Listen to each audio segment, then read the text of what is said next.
Bonjour, je m'appelle Quentin Lacuenta, j'ai 34 ans et je suis de Toulouse. Ça fait aujourd'hui 8 ans que je suis entrepreneur. J'ai pas vraiment de raison particulière, j'ai pas une famille d'entrepreneurs. Mon père a bossé chez Renault pendant 40 ans. Ma mère avait un petit magasin. C'est juste par pur opportunisme, au final, que j'ai été entrepreneur pour la première fois. J'ai suivi juste une personne que j'aimais bien, qui voulait lancer un projet. J'ai lancé 3 groupes d'entreprises aujourd'hui. La première, qui est dans la formation professionnelle, qui s'appelle Gross Tribe. Celle-là a très bien marché. On a à peu près plus de 100 employés aujourd'hui. On est présent dans 7 pays en Europe. J'étais directeur général de cette société jusqu'en mai dernier. Là, j'ai créé une nouvelle société qui s'appelle Trezy dans la finance d'entreprise. C'est une start-up, une pure start-up. On vient d'être sélectionné par le magazine Challenge pour être une des top 100 start-up à investir en 2022. Et à côté de ça, qui n'a rien à voir, j'ai des restaurants dans le sud de la France, à Toulouse et à Montpellier. J'ai 7 restaurants, des pizzerias pour être plus précis. Celle-là par pur opportunisme aussi, avec un copain d'enfance. Lui était pizzaiolo dans une pizzeria de Toulouse. Pourquoi est-ce que je raconte tout ça? C'est qu'au final, j'ai jamais été un expert dans aucun des 3 secteurs sur lesquels j'ai entrepris, dans la finance, dans la restauration ou dans la formation. Je me suis toujours associé avec des personnes qui, elles, étaient expertes. Moi, je suis passionné par l'entrepreneuriat et par la gestion de projets. Mon but aujourd'hui, c'est de vous présenter 3 différents sujets sur l'entrepreneuriat. Le premier est de discuter sur l'idée, sur pouvoir se lancer. Je sais, j'ai discuté avec énormément de personnes, notamment avec Gross Tribe, j'ai formé plusieurs milliers de personnes. Se lancer dans un projet entrepreneurial, c'est particulièrement compliqué. Et je vais essayer de vous donner quelques pistes pour pouvoir entreprendre. Le deuxième, sur la compétence financière d'un entrepreneur. Il faut savoir que la finance, c'est quelque chose qui n'est pas si compliqué que ça pour un entrepreneur, pour une petite société, une petite structure, c'est vraiment pas compliqué. Il faut juste ne pas avoir peur très souvent. Et le dernier qui est sur pour pouvoir trouver ses premiers clients, pour pouvoir, comment est-ce qu'on va faire pour pouvoir, quelle stratégie adopter pour pouvoir trouver ses premiers clients. Mon but sur l'idée, le premier sujet qu'on va voir ensemble, mes 3 objectifs pédagogiques, c'est que vous soyez capable d'un premier temps de pouvoir vous auto-évaluer pour savoir si votre idée a du potentiel ou non. Le deuxième, je veux que vous sachiez comment vous entourer et quelles sont les pistes que vous pouvez trouver pour pouvoir trouver la discipline pour entreprendre ou alors les associer si vous avez peu de discipline et que vous avez besoin d'associer comme moi. Et enfin, on va essayer de voir comment est-ce qu'on va pouvoir mettre votre projet en exécution. C'est quelque chose qui est particulièrement important, l'exécution, et c'est quelque chose qu'on va voir ensemble. Sur l'idée du potentiel, il y a des outils, ce qu'on appelle en anglais des frameworks, c'est des outils qui vont vous permettre d'aller plus vite pour pouvoir savoir si votre idée a du potentiel ou pas. Le premier qu'on va voir ensemble, c'est le modèle de la proposition de valeur.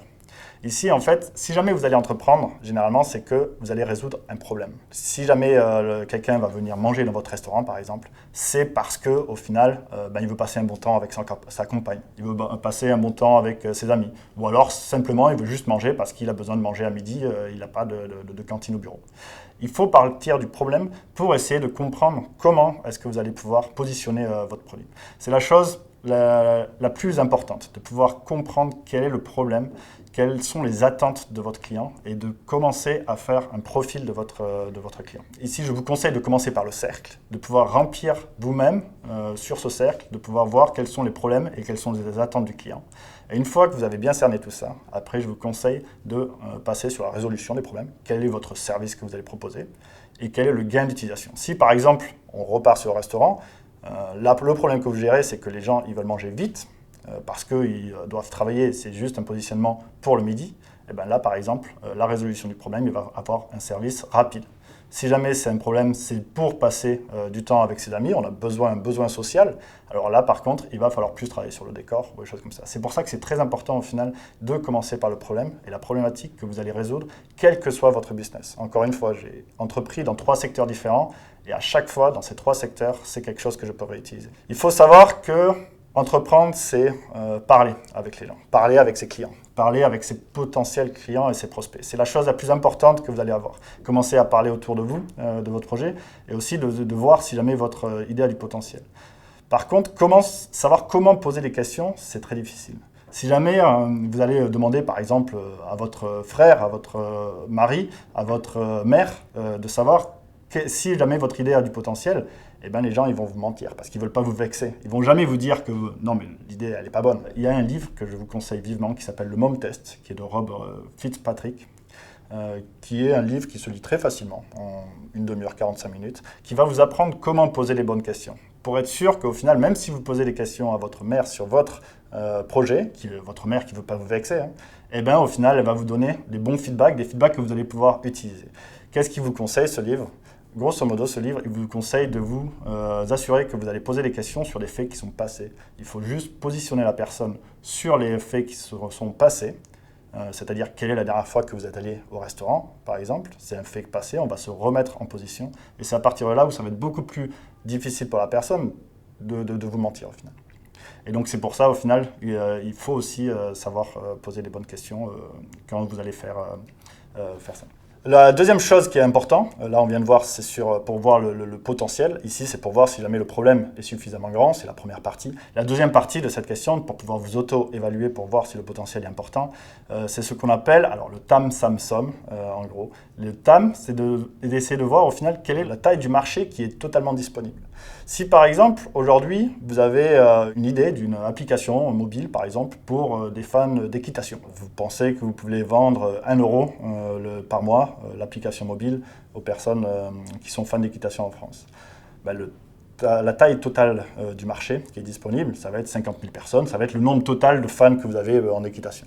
Le SAM, c'est le segment du marché disponible, c'est-à-dire que parmi ces 50 000 personnes, il y en a beaucoup qui ne vont pas utiliser de téléphone portable, par exemple, dans leur vie de tous les jours. Il y a beaucoup de personnes qui vont pas forcément, qui ne sont pas vraiment atteignables, ils ne font pas vraiment partie du marché que vous pouvez atteindre. Donc là, on va dire, par exemple, que vous avez 50% de ces 50 000 que vous pouvez atteindre. Et ensuite, le SOM, c'est la dernière partie qui, là, va vous donner le segment du marché qui est capturable. Ça veut dire, au final, quelle est la taille, quelle est votre part de marché, tout simplement. Vous n'allez pas avoir 100% de la part de marché, c'est quasiment impossible. Il n'y a aucune entreprise aujourd'hui qui a 100% d'un marché, ou alors c'est un monopole total. On va dire, par exemple, que vous avez 20%. Sur 50 000 personnes, vous avez 50% des personnes, donc 25 000 personnes qui font partie du segment de marché disponible. Après, sur votre part de marché est de 20%, ça veut dire que vous allez avoir 20% de ces 25 000. Si jamais vous donnez uniquement votre business model, c'est 1 euro par mois, c'est le prix que vous allez facturer pour cette application, ben, ça veut dire qu'au final, vous allez pouvoir, dans 5 ans, une fois que votre produit est mature, avoir 10 000 euros par mois de revenus. Est-ce que c'est suffisant pour pouvoir payer les salaires? C'est comme ça, au final, que vous allez voir si votre idée a du potentiel ou pas. Ça s'appelle le TAM, SAM, SOM. Je vous invite à regarder un peu plus sur Google pour voir comment l'appliquer sur votre business. Et ce sont les deux éléments les plus importants pour vous auto-évaluer, au final, sur le potentiel de l'idée. Donc, voir si la problématique est suffisamment grande. Et deuxièmement, si jamais la taille du marché est suffisamment grande. J'ai beaucoup d'amis qui ont des idées qui, au final, ne sont pas viables du tout parce que, au final, le marché n'est pas suffisamment grand. Je veux dire, le nombre de personnes qui vont être nécessaires à pouvoir mettre sur le marché cette application mobile est bien trop important par rapport à ce qu'elle pourra apporter au final. Sur les associés, c'est une partie qui est particulièrement compliquée. Moi, sur toutes mes sociétés, chacune d'entre elles, j'ai toujours eu des associés. Alors certes, qui étaient expertes, mais dans tous les cas, j'ai toujours eu des associés. Ça ne veut pas dire que j'ai eu 3 idées et que les 3 ont marché. Hein. Des idées, j'en ai peut-être eu 6, 7, 8 des idées d'entreprise et des entreprises que j'ai souhaité lancer. Pourquoi elles ne sont pas lancées? Au final, c'est parce que je n'ai pas la discipline suffisante pour être un entrepreneur seul. C'est simple. Il y en a qui y arrivent très bien, mais il y en a d'autres qui y arrivent vraiment pas. J'ai jamais réussi. J'ai essayé 2 ou 3 fois, j'ai jamais réussi à créer une entreprise tout seul. Donc c'est pour ça que je m'associe. Et il y a beaucoup de personnes qui sont dans mon cas. Je sais énormément de personnes qui cherchent un associé. Si jamais vous savez déjà que vous ne pouvez pas travailler tout seul, alors je vous conseille vraiment de regarder aujourd'hui, dès aujourd'hui, d'essayer de trouver un associé. Il faut savoir que je conseille fortement de trouver votre associé dans votre entourage, des personnes avec qui vous avez travaillé, des personnes que vous connaissez, parce que c'est des personnes avec qui vous allez vivre des moments qui sont très forts, qu'ils soient bons ou qu'ils ne soient pas bons. Il vaut toujours mieux connaître la personne avant, parce que d'avoir un côté émotionnel avec la personne avant, c'est mon conseil, hein, va permettre au final d'aider à résoudre beaucoup de conflits et beaucoup de problèmes ensemble. Ça veut aussi dire que vous allez pouvoir perdre des amis, c'est quelque chose qui arrive, c'est quelque chose qui m'est arrivé aussi, parce que du coup ça ne va pas être compatible. Donc c'est la chose à savoir faire. Une fois que vous avez regardé dans votre entourage, si vous ne pouvez pas trouver quelqu'un pour vous accompagner, il y a énormément de structures aujourd'hui qui vous aident pour pouvoir trouver des associés. Soit vous pouvez aller sur ces sites internet, hein, alors Businessful, Part&Pro, ID Voice, qui est un peu plus international. Ces trois sites internet vous permettent de trouver des associés. À côté de ça, il y a beaucoup d'aides qui sont présentes en France. Je vous conseille vivement de pouvoir vous rapprocher de BPI France ou alors des différents incubateurs qui sont proches de votre ville. Hein. Il faut savoir qu'aujourd'hui, il y a un incubateur en France tous les 3 km, je crois. C'est une statistique qui est particulièrement importante. C'est des structures qui sont particulièrement bonnes si jamais vous avez jamais entrepris dans le passé et que vous avez peur de sauter le pas. C'est quelque chose qui va vous donner une structure, qui va vous donner un environnement qui va être beaucoup plus propice à entreprendre si jamais vous n'avez pas dans votre entourage des personnes qui vont vous aider là-dessus. J'ai rencontré énormément de personnes au cours de ma carrière, dans mon entourage, des personnes qui au final ne se sont jamais lancées parce qu'ils ne savent pas par où commencer, parce que c'est un peu le bazar pour eux, c'est un peu fouillis, ils ne savent pas par où commencer. Pour ça, on a des outils qui sont particulièrement bons, que j'utilise moi dans la vie de tous les jours pour pouvoir mettre en place mes idées et pour pouvoir les mettre en action, en plan d'action. La première chose que je conseille, c'est de votre projet, de définir des objectifs. Quels sont les objectifs sur votre projet? Si jamais vous voulez ouvrir par exemple un salon de coiffure, il faut que je visite 10 différents salons, que je voie par exemple avec 3 différentes banques pour avoir un financement et que je rencontre 2 experts comptables.